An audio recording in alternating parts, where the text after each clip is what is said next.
What is today? It is Nest Day. But for me, it is also Nintendo Talk Day. So,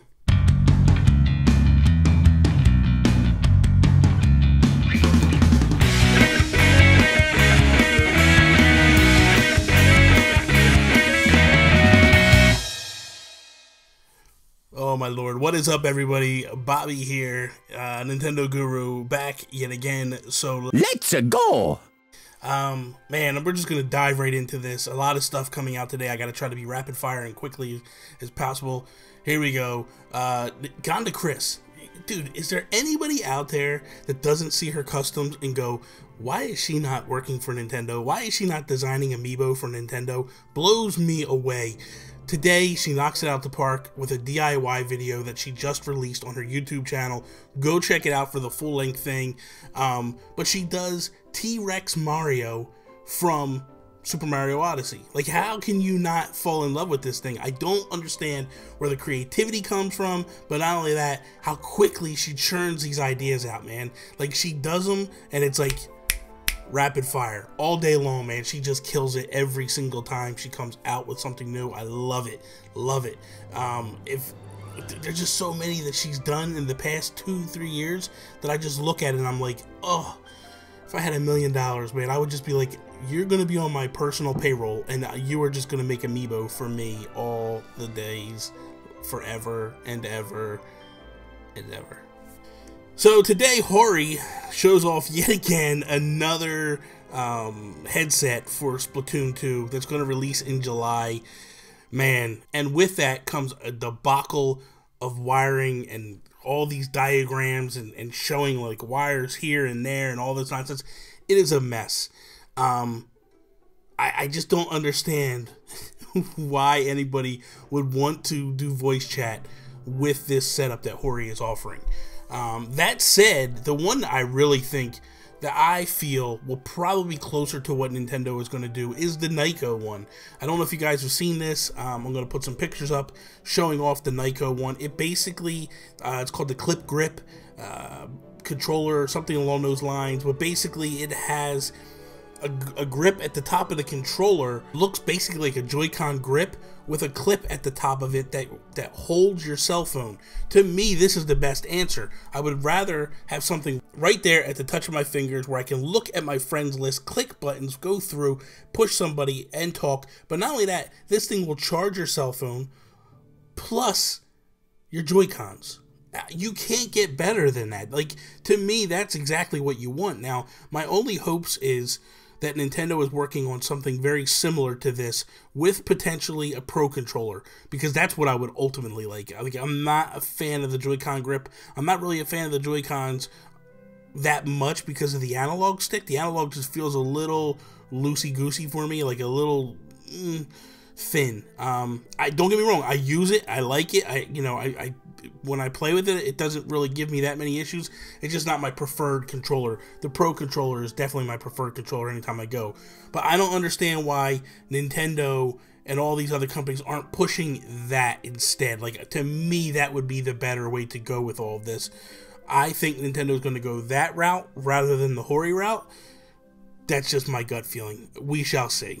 So just as like I'm wrapping up all my news articles that I'm going to do for today earlier, and I'm going through, and finally I get a tweet that I come across from Donnie Reese of Play Some Video Games. He's basically tweeting out and he's saying a person that works at Nintendo said, and then he puts countdown to Nintendo correction in 3, 2, 1. Basically, Distify tweeted out an article from VentureBeat saying that Nintendo of America claims Metroid 4 and the new Pokemon game for Nintendo Switch will both launch in 2018.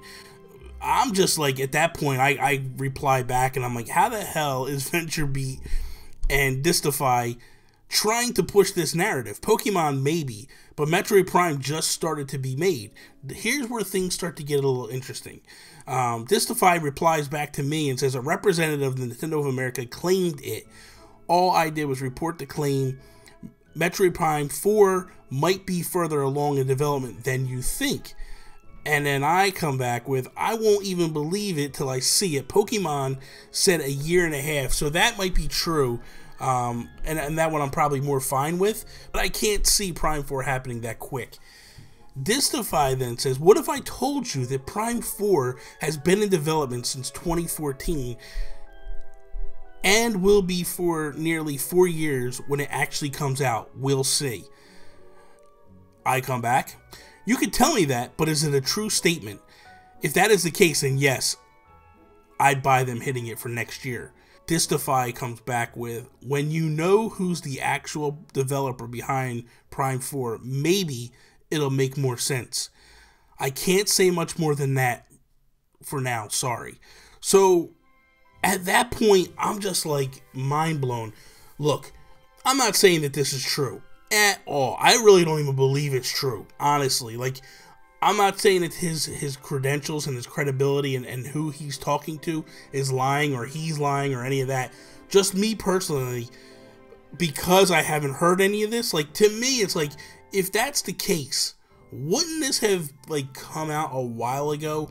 Like, it just feels like there's too many things that are in play here. Number one, for me, that I'm not really grasping and I don't understand is, when Federation Force had that huge debacle a couple years ago, or last year or whatever, like, wouldn't Nintendo have come out and been like, guys, listen, relax, it's okay, we are working on a Prime 4. You would think, to kind of, like, quell some of that anger and frustrations. They didn't do that. So it makes me wonder, like, okay, why is this not talked about sooner? The other thing that I don't understand is this, is if, let's just say hypothetically, let's say if Nintendo did have this game in development, I think they would have done more than just a blank screen that said Metroid Prime 4. Like, I think that they would have maybe showed something a little more, like maybe Samus shooting or something. I just don't understand why they just stopped there. And there's too many questions for me at this point. I don't know. Maybe I'm wrong. I can't make heads or tails of this. This just blew my mind, really. I saw all this and I started to read these tweets back and I'm like, man, if this is true, this is massive news all across the board. So I don't know. Tell me, what do you guys think? Do you really think that Metroid Prime 4 has been being worked on by the time this thing launches, in theory, next year, 4 years? Like, do we think at this point it's been in development for 3 years? It's a little bit of a stretch. I don't know, man. That's a lot. That's a lot. The Pokemon one, I kind of maybe think, because I think Pokemon Company kind of is working on these things in succession. You know what I mean? Like, it's almost an annualized title at this point. This year is not, like last year, Sun and Moon came out, right? So this year is not a Sun and Moon year or a fresh title. A lot of times they do remakes in between, and then the next title would be a new one. That would be next year. Maybe they just take whatever they're working on and just push it right to Switch.